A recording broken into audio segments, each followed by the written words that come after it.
cute. Little Davey engine driven pump. Apparently the motor's stuffed, but soon find out.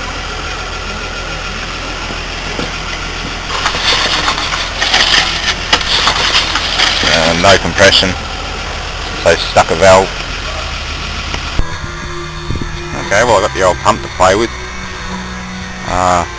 Still property of the second-hand goods department at the scrapyard, but I'll fix it up and we'll just go halves in the profit. Not officially mine, but I don't mind doing these little jobs. It's a neat little unit, Australian made, Davey. I used to work at the foundry that made these end plates and top castings. These ones here are pressure cast somewhere else though. All Australian, locally made. From what I can tell, it's got bung valve and I haven't been able to get spark off the coil, so it may need another coil. Everything else works. Governor still works. It's got good fresh fuel in the tank. I think somebody tried to start it before they decided to haul it in as scrap.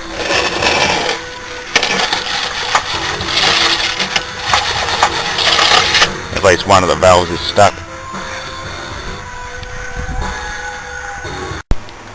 Well, the fact that the oil is coming out silver and overfilled indicates something horrible has probably happened to this engine. Probably more than a stuck valve. There's a lot of corrosion and crap down the carby and the crankcase breather tube, so maybe it's got a lot of water into the crankcase. Maybe the pump end seal has failed and it's blown water into the crankcase.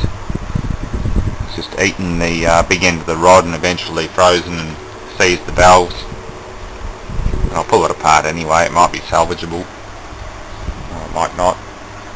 You can see what comes out of the crankcase drain.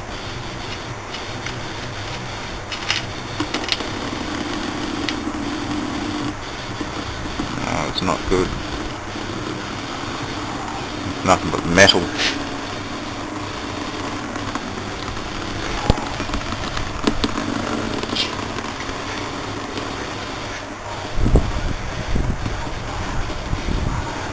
Water in there too. So there's water in the crankcase and it's just destroyed the bearings.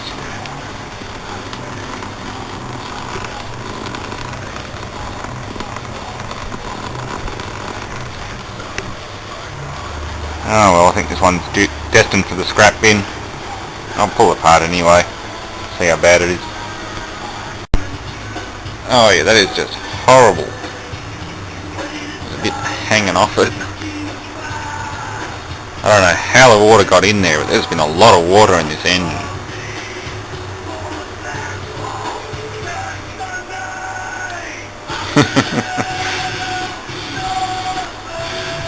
Inlet valve stuck, exhaust still works. Yuck.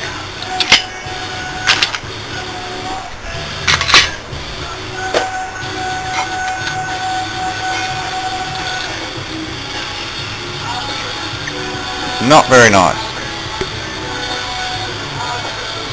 Head gasket's intact.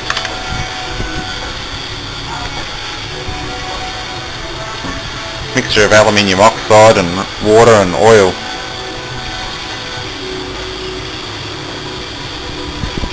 This thing's been left outside because the air cleaner is just a straight foam type. Water's gotten in through the crankcase breather, or in through the carby, through the crankcase breather and down here, as well as up into the inlet, which was left open when they stored it.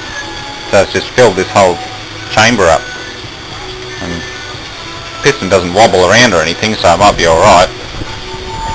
The oil might have gone sluggy and metallic looking because of the moisture in it. I'll open the crankcase up and see how bad it is. Well, gee now, I wonder why this pump stopped working. I guess somebody wasn't using an inlet filter. Ugh. That is completely plugged the impeller. A bit of baling twine. Yuck.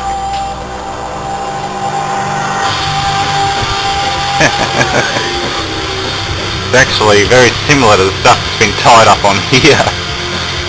God knows how it ended up in there.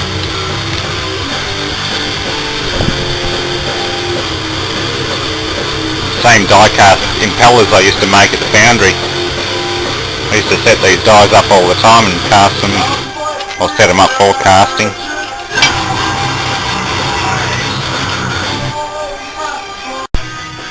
Well, I got the pump housing off, and right where the housing meets the cylinder block there's a bit of a drain at the bottom there, and that was open and clear, and well, there's no real signs of big rust build up on it. A bit of moisture, which is normal for a pump or any engine of this age. All I can say is it probably packed up full of wire, the nylon rope, plugged the housing and they threw it out thinking it was stuffed. Left it outside for so long that water got through the foam air cleaner and into the cylinder, down into the crankcase and the valve box and everything, and stuffed it.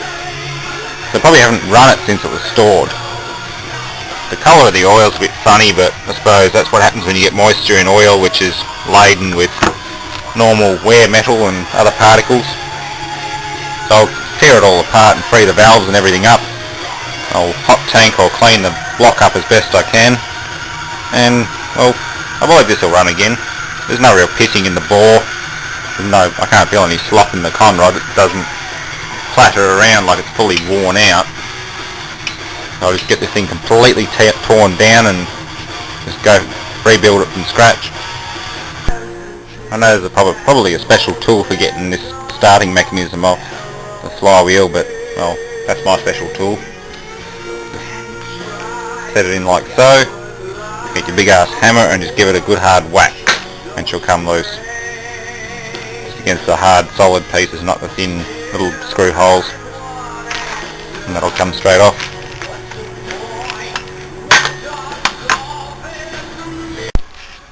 Well, most of the exterior equipment's off now.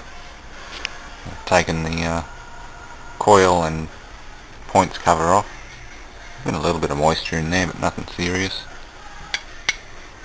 And the points still work. Now it's time to open the crankcase. Okay, we've got the crankcase open, it's not too bad. There's no signs of excessive wear or anything. Bearings could be a bit better. The conrod's fine. I'd say this hasn't been run at all with water in the sump. It's just frozen up from storage because of the rope that was stuck in it, and they haven't been able to start it since. All that grey shit was just this sludge breaking down with the water. It's all gone gluggy. So this one is savable. I'm just going to tear it all apart and hone the bore, new rings, new bearings, and just run it from there. It should come up nice. Oh, I'm going to get ready for tomorrow. I'm going out into the country to see some big engines. So thanks for watching, folks, and look forward to some good videos of big engines. Well, since the valves on that Briggs and Stratton fire pump are stuffed, I figure I'll come in here and try and find a suitable candidate to pull the valves out of. There's a lot of 3-horse motors, but the one I'm dealing with is 5. It may have slightly different valves. Looks like it's 2 cubes or something there. Briggs everywhere, but I've got to find the right one. Nice big 2-cylinder outboard. Don't know how those work though. Been butchered and smashed. Knocked the pull start off it.